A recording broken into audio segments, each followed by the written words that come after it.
On 5 News tonight, Apple's £11 billion tax penalty. What will happen to the people in Calais Jungle? And remembering the late, great Gene Wilder.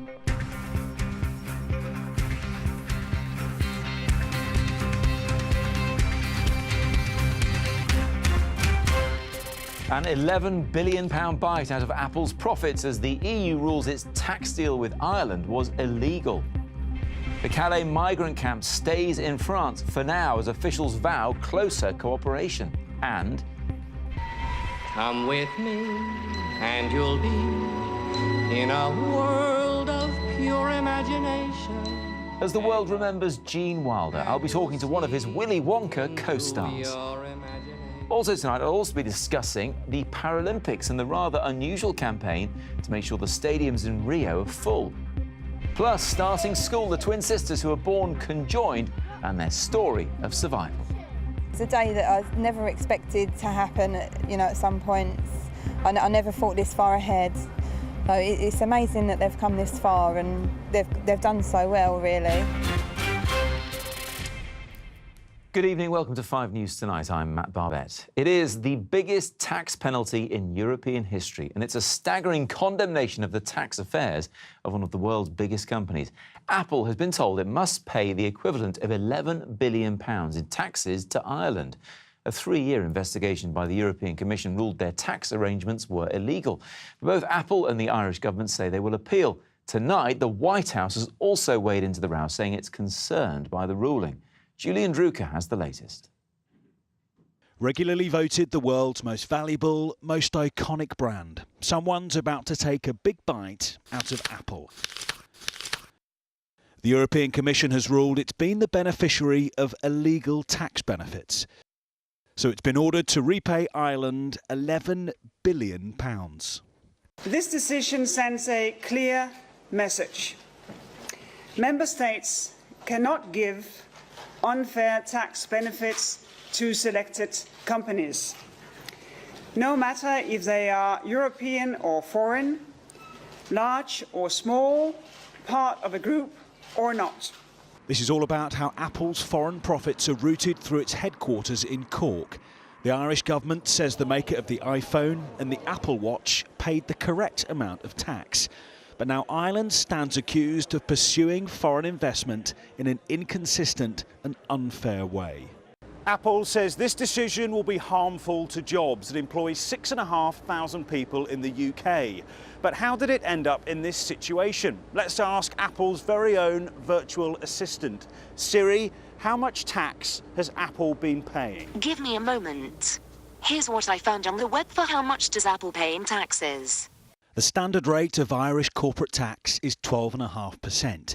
The European Commission found Apple had effectively paid 1% tax on its European profits in 2003, dropping to around 0.005% in 2014. That means on every £1 million of profit, Apple was paying just £5,000 in taxes. Well, I think the US multinationals, particularly in the tech sector, are going to be concerned because it shows a real will on the part of governments or the EU to go after arrangements they don't think are acceptable from a tax point of view. But I don't expect that the US will take this lying down. Apple made a net profit of £45 billion in the 2015 financial year. It can afford this fine, but it objects to the finger-pointing from Europe. So it and Ireland will now appeal against this record penalty. Julian, this raises an awful lot of questions in an awful lot of places, and tonight the White House has weighed in as well. Yes, Apple is unhappy, America's unhappy, and the White House says it's concerned. The Press Secretary, Josh Earnest, says he wishes the EU could have collaborated with America rather than acting unilaterally.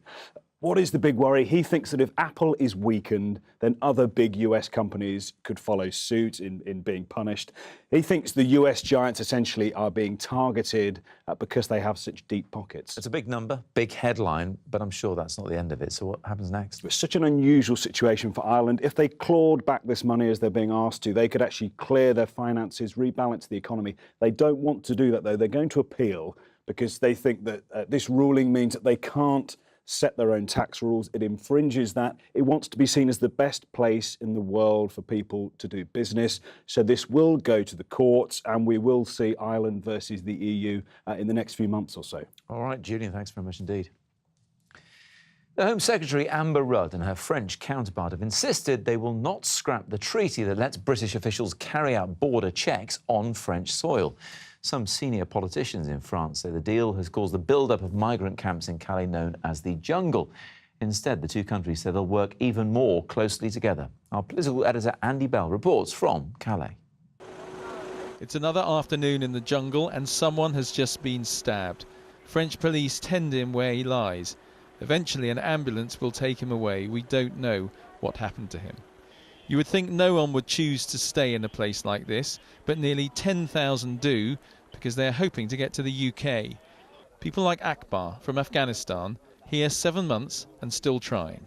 Why not stay here in France and make a life? Yes, because this is a good country, because I have fingerprint from the Hungary and Bulgaria and Italy. Because where you came through? Yes, yeah. They send me back there, you know, because I don't want to go back to these countries. This man did not want his face shown. He's from Pakistan and also didn't want to try and claim asylum in France. The British people is good. I like the British peoples, and before I stay in 2-3 years in there, I like there. So I don't like France. I don't want to stay in France. One French politician has suggested that people here could apply to get asylum in the UK. That's been dismissed by the Home Office, who say the rules are clear, that anyone arriving in the EU has to apply to get asylum in the first EU country they arrive at, not in one they hope to get to later. They know here that the former Home Secretary is now the Prime Minister and that she has little interest in changing any of the current rules on controls at this border. But 10 minutes drive away in the centre of Calais, there's a consensus that this is a British problem that the French are having to manage. Mais je pense que le contrôle devrait se faire aussi, je veux dire, en Angleterre. I think the frontier checks should also be done in England, says this woman. It's not normal that everyone is blocked over here on this side. Disons, avec votre sortie de l'Europe, le Brexit. Now Britain has voted for Brexit, says this man. It's time for you to take responsibility and for you to sort out these immigrants, but on your territory. This is a vital crossing point between Britain and France, but right now, on one side of the channel, they feel they are the ones carrying all the load. Well, just a short while ago, Andy sent us this update from Calais on the Home Secretary's meeting in Paris. As we had that first meeting today in Paris between Amber Rudd, Home Secretary, and the French opposite number, we got a joint statement at the end of it, and the parts to do with Calais, they talked about more cooperation between the two countries. They talked about the amount of money that Britain had given so that there could be more fencing, for instance, to secure areas around the Channel Tunnel. But what was really significant was there was absolutely no suggestion in this joint statement that anything on the arrangements are going to change, whether it's on how people might apply for asylum in the UK or on the fact that UK immigration controls take place on the French side of the Channel. No suggestion that any of that's going to change. Basically, this current French government is essentially happy with the way it's working, doesn't want to change it, but it's clear to me, talking to people here in Calais, they're really fed up with the way it's working out at the moment and would like to see something change. And as the pressure builds within the French presidential election, which is due to happen next year, then I think it's going to get harder for Britain to hold the current line on the arrangements here in Calais. Our political editor Andy Bell reporting there. Well, as politicians discuss how to tackle the crisis there in Calais, extraordinary new footage shows the desperation of those still trying to come to Europe. In one of the biggest operations of its kind, Coast Guards rescued more than 6,500 people in the Mediterranean, among them many young children, as Warren Nettleford reports now. Swimming to safety and then dragged on board. Wait, what? Just one of the many moments of migrants desperate for a better life, attempting to reach Europe by sea. These mothers with babies just days old are taking unimaginable risks for the sake of better lives for their families. Rescuers from a coalition of charities aided more than 6,000 migrants from more than 40 boats off the coast of Libya. Just over 270,000 migrants have arrived in Europe in 2016. Numbers are down on last year when more than 1 million arrived. But despite fewer numbers of refugees making it to Europe, more than 3,000 migrants have died making their way to the continent this year. We need to address brutal regimes in Eritrea and Sudan and elsewhere. In the short term, we have to understand that without safe and legal routes, people will continue to flee, and we will only continue to fuel these smuggling operations which cause such tragedy and trauma. More than 500 migrants were rammed onto this small boat. When they started their journey in Libya, they didn't have life jackets. They embarked on their journey from a country with a booming people smuggling trade, but one devoid of hope. It's believed 275,000 people are currently waiting in Libya to travel to Europe.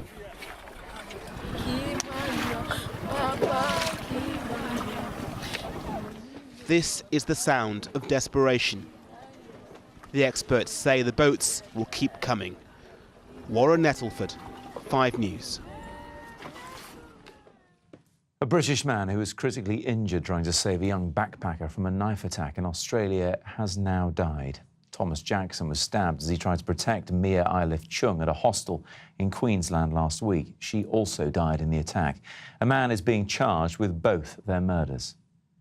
And the chief executive of Southern NHS Trust has resigned after it was hit by a series of scandals. Katrina Percy says media attention has made her position untenable. The trust had faced criticism over the way it investigated the deaths of hundreds of patients in its care. He was a man who brought so much joy, and news of the death of Gene Wilder at the age of 83 has brought back so many fond memories for so many people today. He's been called a comic genius, a truly great talent, and one of the nicest actors you could meet. In a moment, I'll talk to a man who got to witness his talent firsthand in perhaps his most famous role as Willy Wonka.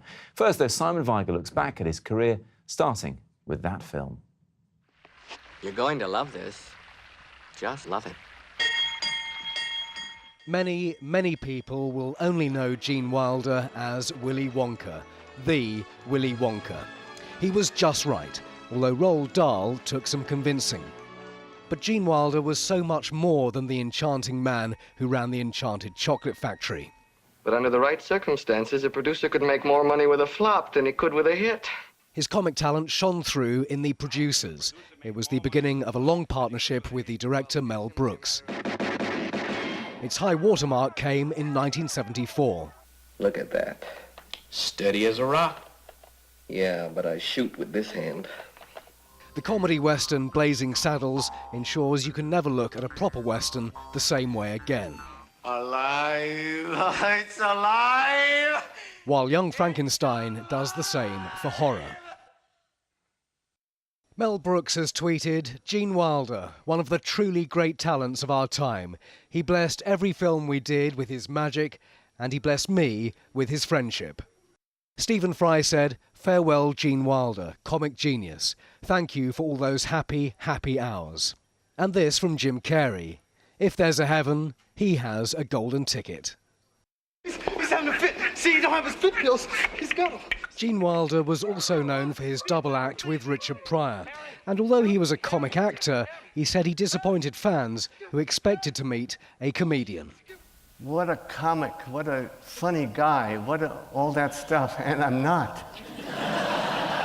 I'm really not, except in a comedy, in films. Living there. His legacy is forever. Gene Wilder called the remake of this film an insult, but he needn't have worried. For most people, he will always be the Willy Wonka.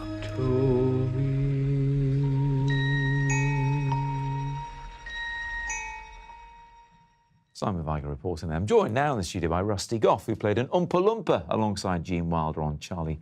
No, it was Willy Wonka in the Chocolate Factory, wasn't it? Because they had to change the title. Yes, because of apartheid. Yes, so they called it Willy Wonka in the Chocolate Factory. But he made it, didn't he? He was Willy Wonka personified. He was, yes, really was, yes. You can also say the man had magic. He was a very, very clever man, a very funny man, a very gentle man. Yeah, it was quite early on in his career, wasn't it, this film? Did he come with any sort of reputation that you were aware of? Not really. I knew he had worked on The Producers with Mel Brooks, and he was a funny man. Yeah.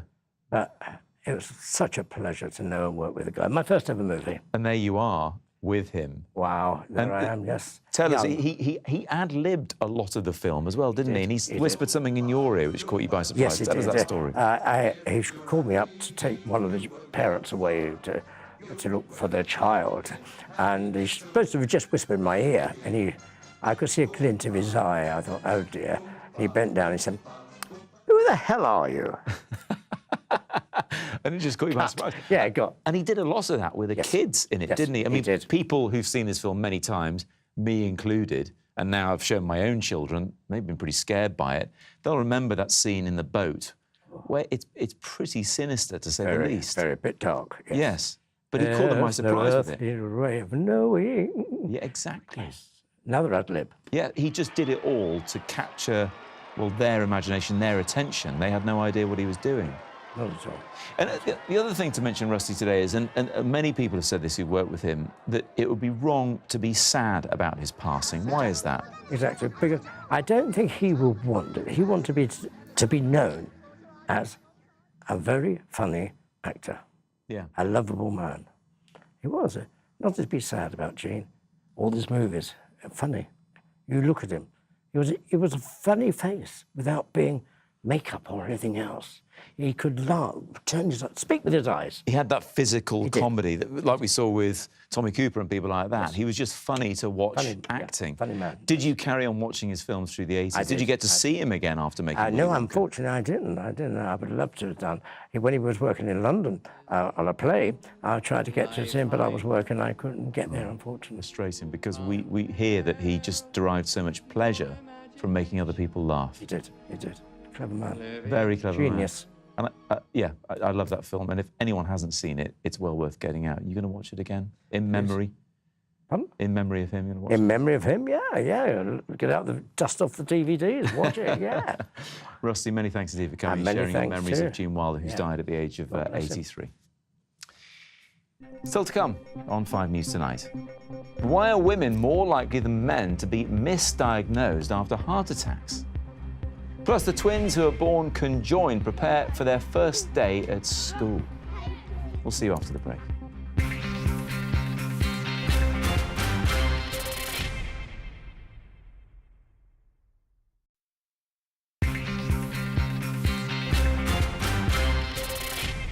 Welcome back. Now, listen to this. Nearly a third of people who have a heart attack are given a wrong diagnosis, often with severe repercussions for their health. A study has also found that women are far more likely than men to be misdiagnosed. Our health correspondent, Catherine Jones, has more. The main thing I felt was not being able to breathe, and it scared the hell out of me. When Sarah Walsh suddenly fell ill, the symptoms she described to the paramedic who came to help initially led him to diagnose a panic attack. What I hadn't told him was previously I'd been having chest pains, but I put it down to indigestion from a curry that I'd had a few days earlier. I didn't connect my not being able to breathe with the chest pains I'd been having in the days leading up to it.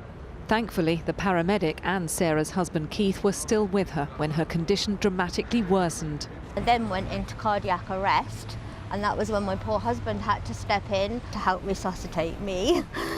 That must have been the scariest moment of your life. I cried like a baby while I was doing it, but he just told me to just do this, so I did it. He saved her life. Sarah was lucky her heart attack was recognised, as new research has found 30% of all heart attack victims are incorrectly diagnosed to begin with women 50% more likely to be misdiagnosed initially. This has serious consequences, making somebody 70% more likely to die. They expect that it should be desperately dramatic, as it often is on television, with somebody clutching their chest and dropping to the ground, and that's not the case in most heart attacks. Anybody, whether it be a man or a woman, who gets unusual symptoms in or around their chest, particularly if they feel sweaty and nauseous and short of breath, should think it could be a heart attack, and they should call 999 immediately. Symptoms to look out for include a pressure in the chest or a pain that travels from the chest to the arms, jaw or back, plus feeling dizzy, sweaty, breathless, sick or having an overwhelming anxiety. All warning signs that Sarah is now fully aware of. I'm just so thankful of what happened and that I lived to tell the tale. As today's research makes clear, surviving a heart attack depends greatly on recognising it's happened. Catherine Jones, 5 News. Just making sure. Now, the Paralympics start next week in Rio, but can they live up to the success of London 2012? One concern there is ticket sales. 1 million tickets have been sold, but with 2.5 million still available, there could be a lot more empty seats. And now the International Paralympic Committee is backing a fundraising campaign which aims to pay for local kids in Brazil to be able to go and watch the Games. I'm joined now in the studio by Greg Nugent, who started the Fill the Seats campaign and was a marketing director for London 2012. And also, Noel Thatcher is with us, who's won 5 gold medals representing Britain at 6 Paralympic Games. And let's just start, Greg, about London 2012. For the Olympics and the Paralympics, just a massive success. 98% of tickets for the Paralympics were sold. It set the bar very high. Yeah, I mean, there's no question in the history of both the Olympics and the Paralympics, I think the whole of this country can be very proud of what we did. We didn't treat them as 2 events. Sorry, we didn't, what we did is we just said, one's not better than the other. We said that actually the Paras, if the Olympics is a gold, the Paras will be a gold. And so I think for the rest of our lives as a country, we can be proud of that. Yeah, and it's something, Noel, that Britain has thrived in, both in terms of competing and promoting. Yeah, the Paralympic movement itself came, out of the UK through the Stoke Mandeville Games. But London 2012 was an entire game changer. I competed in 6 games and I'd never seen anything like it. I was a pundit for the BBC during the games, and to be able to watch from the outside, as it were, and see the public reaction and how the entire nation took the games to heart was incredible. That's what. When we were talking, in the early 90s about parity and, the true meaning of para in Paralympics, yes, London 2012 was the realisation of what we were looking for, I think. Because the Paralympics have come a long way. You told me your first Paralympic Games in '84. Well, the Olympics are in LA, the Paralympics on the other side of the US, and there were more people on the track than there were watching. So they've come a long way. How concerned, then, are you that they seem to be going backwards in Rio? I think London was always going to be an incredibly difficult act to follow, and I think lots of things about the situation in Brazil meant that the games were going to be more challenging. But I think what you'll find now, and largely indent the campaign that Greg and also Jack Chu have set up, is once the people of Brazil get the opportunity to see the para-athletes taking part, you will see an incredible groundswell of emotivity. I think they'll probably take the Paralympic athletes to heart more than the Olympic athletes, because they can identify more readily with the challenges that the para-athletes faced than with some of the sort of more openly professional, with a small p, athletes of the Olympic Games. Yeah, Greg, tell us where the campaign is now, because it's already snowballing, isn't it? More than you imagined to begin with.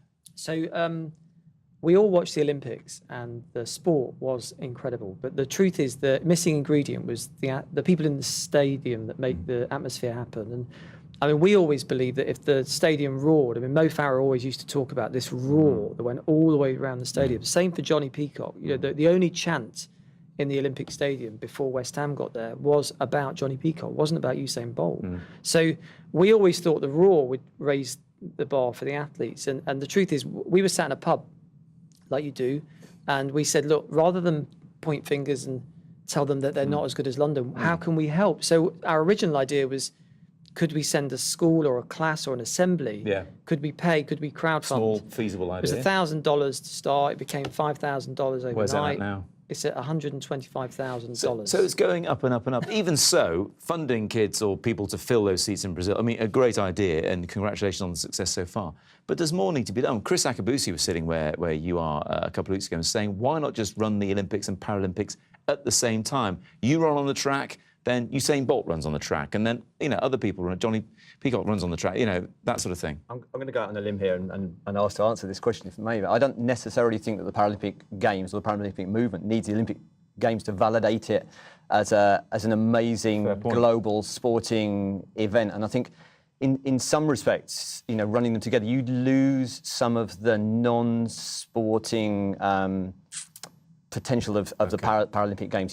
It transcends that. It has huge implications for I think development also of London proved they work brilliantly, and I think Rio's going to have a great Paralympic Games, and I think Tokyo will do an amazing job on Yeah, both. I know Noel's just been in Japan and seen the appetite for having the Olympics and Paralympics there in 2020. Hopefully they'll be even better than London, let's hope. Thank you both very much indeed, and best of luck with the continuation of the campaign. Thank you very much. Thank you very much. Now, speaking of inspirational sports stars, England's cricketers have hit a world record score in their one-day international against Pakistan. At Trent Bridge in Nottingham, they reached 444 for the loss of just 3, beating the previous record by a single run. Jos Buttler got them there with the last ball of the game. They were also helped by batsman Alex Hales, who scored the most runs ever for England in a one-day international.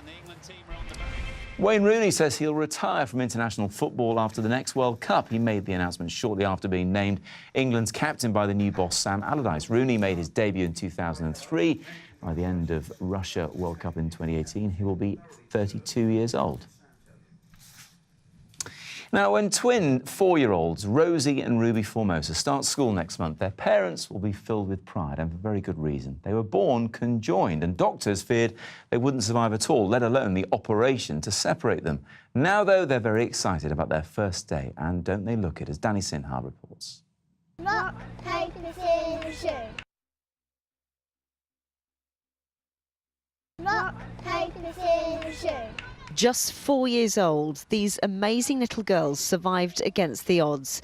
Born with a rare medical condition, Ruby and Rosie Formosa were joined at the abdomen and shared part of an intestine.